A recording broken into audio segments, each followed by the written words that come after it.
प्रिय दर्शकों नमस्कार। हम इस कार्यक्रम में चर्चा करने वाले हैं सूर्य यदि आपकी जन्म कुंडली में तृतीय स्थान में बैठे हों अर्थात सहज स्थान में बैठे हों तो उनका प्रभाव आपके जीवन पर क्या होगा। लगातार मैं सूर्य के अलग अलग भावों के फल को लेकर के एक लंबी सीरीज हम तैयार कर रहे हैं। इसके बाद क्रम हमारा चंद्र पर आएगा, फिर मंगल पर, बुध, इस प्रकार से पूरे राहु केतु पर चलेगा। यह सीरीज चूंकि लंबा है, आशा करता हूं कि आप सबको इसका अत्यधिक लाभ मिलेगा और आपको ज्योतिष के और नज़दीक आने का एक यह सरल और व्यवहारिक जगत में ज्योतिष को जीने की प्रवृत्ति आपके अंदर बढ़ेगी।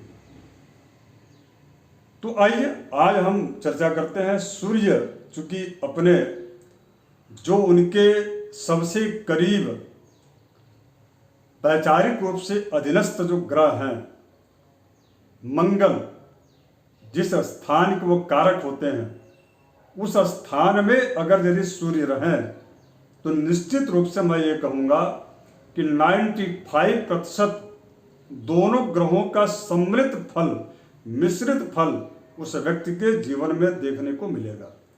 सबसे बड़ी बात यह कि तृतीय भाव से, यानी कि तृतीय भाव में यदि यहाँ पर सूर्य है तो उनकी सीधी दृष्टि भाग्य भाव में यहाँ पर पड़ती है और भाग्य स्थान को भी यह सूर्य बहुत मजबूत बनाते हैं और पिता और पुत्र के बीच में तो मित्रवत व्यवहार की स्थिति बनाते हैं। यदि वह स्त्री की यदि कुंडली है तो परस्पर में भाइयों का और पिता का दोनों का संबंध अच्छा होता है। तो आइए अब विस्तार इसको देखते हैं।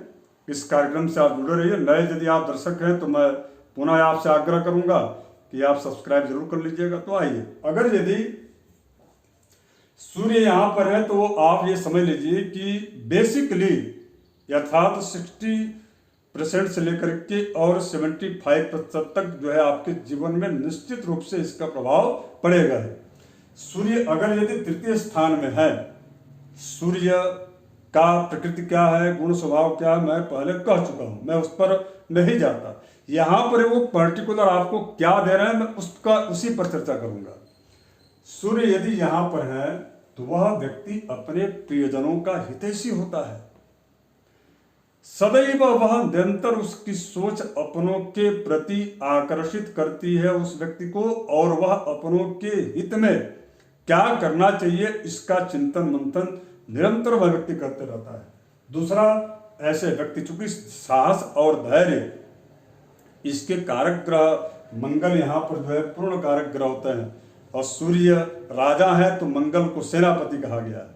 जब दोनों एक दूसरे के सहयोगी हो जाए तो साहस, धैर्य, शूरवीरता, अच्छी सोच और समय को भांप लेने की शक्ति, ये सारा चीज जो है स्वभावतः उस व्यक्ति को मिल ही जाता है। अर्थात यदि आपकी जन्म कुंडली में इस प्रकार से सूर्य यहाँ पर है तो ऐसे लोग बहुत सहनशील होते हैं, धैर्यवान होते हैं, उनके पास साहस होता है, किसी भी प्रकार के कार्य को निरंतर करते रहने की प्रवृत्ति होती है। यदि यही सूर्य 1 और 5 राशि में हो तो वह निश्चित रूप से एक सामान्य परिवार का व्यक्ति, एक सामान्य परिवार में जन्म लेने वाला व्यक्ति भी वह समाज का प्रतिष्ठित और महानतम व्यक्तियों में से एक हो जाता है। अर्थात उसको वह उस प्रकार के स्थान प्राप्त हो जाते हैं। बात करूंगा अब पारिवारिक संबंधों का।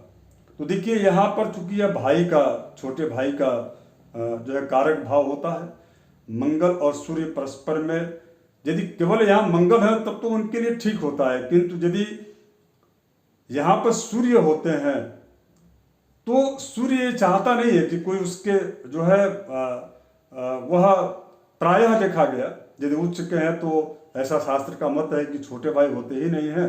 यदि छोटे भाई हैं भी तो वह उनके प्रति बहुत ज्यादा इनका लगाव कम देखा गया है, नहीं होता है या न के बराबर होता है। यदि है भी बराबर ग्रहों के प्रभाव के शुभ प्रभाव से तो वह कम ज्यादा बीच बीच में होते रहता है।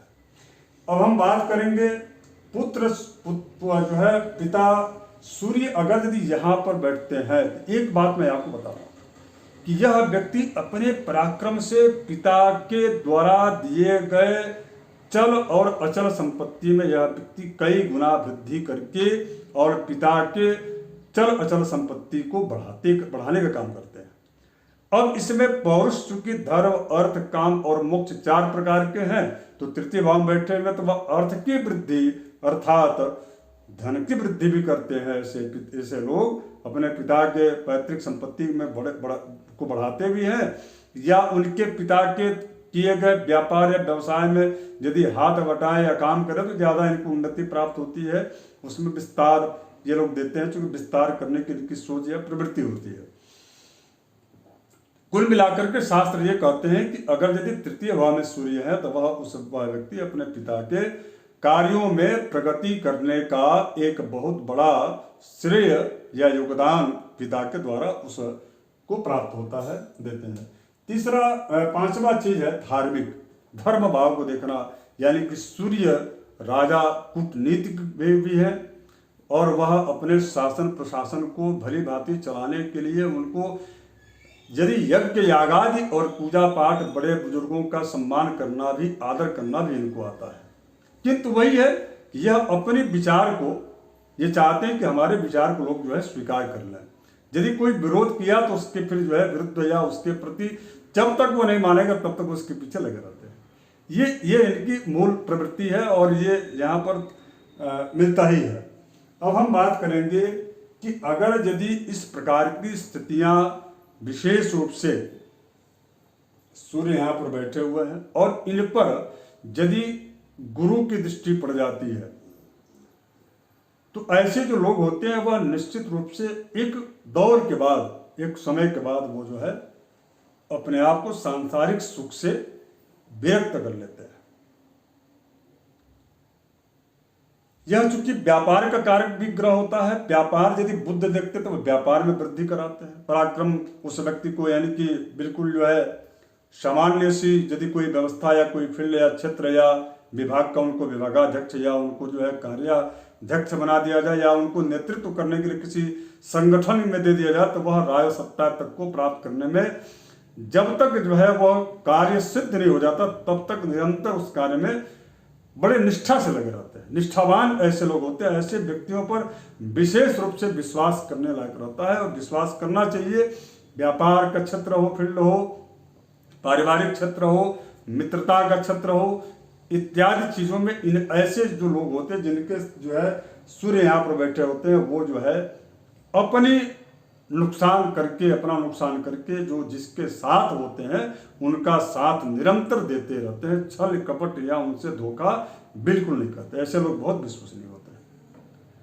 अब हम अगले कार्यक्रम में चर्चा करूंगा कि सूर्य अगर यदि चतुर्थ स्थान अर्थात सुख के स्थान में हो तो उनका आपके जीवन पर क्या प्रभाव पड़ेगा। तो तब तक धन्यवाद। पुनः मैं आशा करता हूँ आप सबको बहुत ही यह कार्यक्रम यूजफुल और नॉलेजेबल लगा होगा। सब्सक्राइब जरूर कर लीजिएगा यदि आप नए हैं तो, और लाइक शेयर भी कर लीजिएगा। धन्यवाद, नमस्कार।